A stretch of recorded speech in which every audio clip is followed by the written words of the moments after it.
Work on Pilchuck Road is still in progress for a little longer, but the section of road up to Heather Lake is greatly improved, at least for the moment. Previously, we've chosen to walk up the road instead of submit our vehicle to the mile of craters. Every time my friend Subaru gets a part replaced, it gets named after one of the worst roads, and the wheel hub was christened for this one. Now there are just a few small potholes. There's some new logging activity going on right next to the trailhead. Today, the logging companies make swift work of what once took many hours of hard labor, one tree at a time. Part of this trail was once a logging road, and you'll see giant stumps that are evidence from long ago.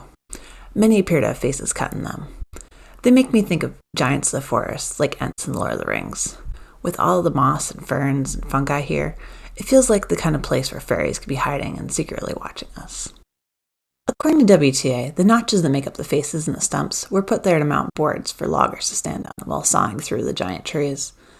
Imagine the work it took to down a single one of these beasts. First the road had to be cleared, then each notch had to be cut, before the long process of sawing through.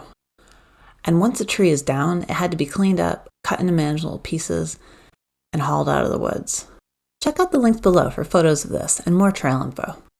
Your map may show the old road branching off the trail, and if you look closely, you can see it off to the side, although every year it grows fainter.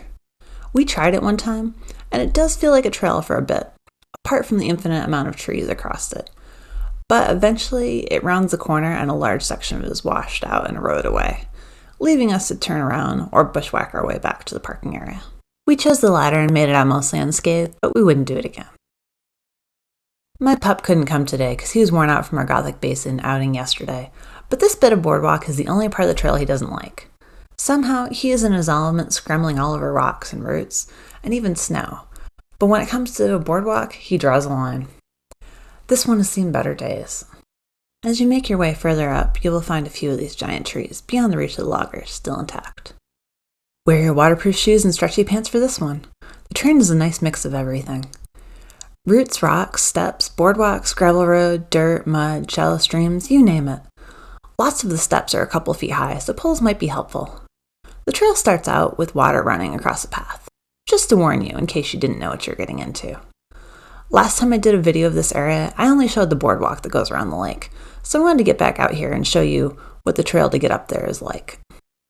We often come here to snowshoe, and even though this trail doesn't have a ton of elevation gain, conditions often change dramatically as you climb. Today, towards the top, the water on the trail had become ice. This made just about any wood, including many of those comforting man-made helper steps, dangerously slick.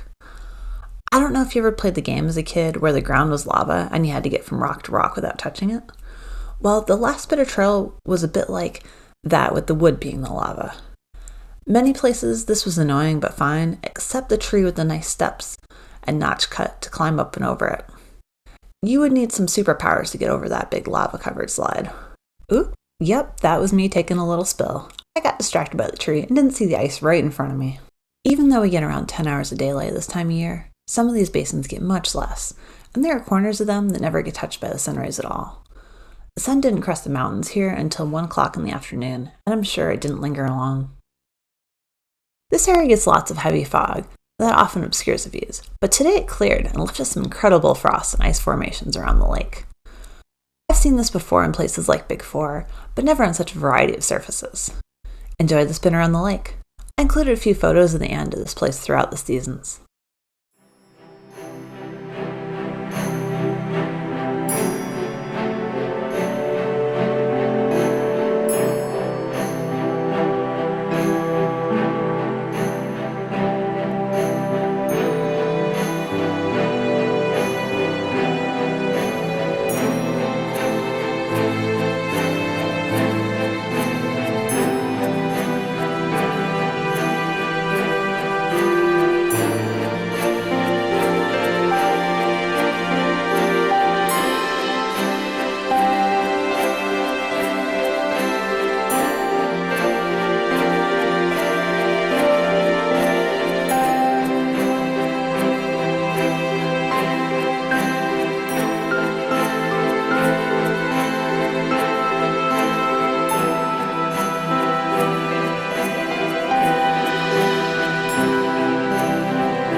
are lots of little paths around the lake to secluded lunch spots, and this is one of my favorites.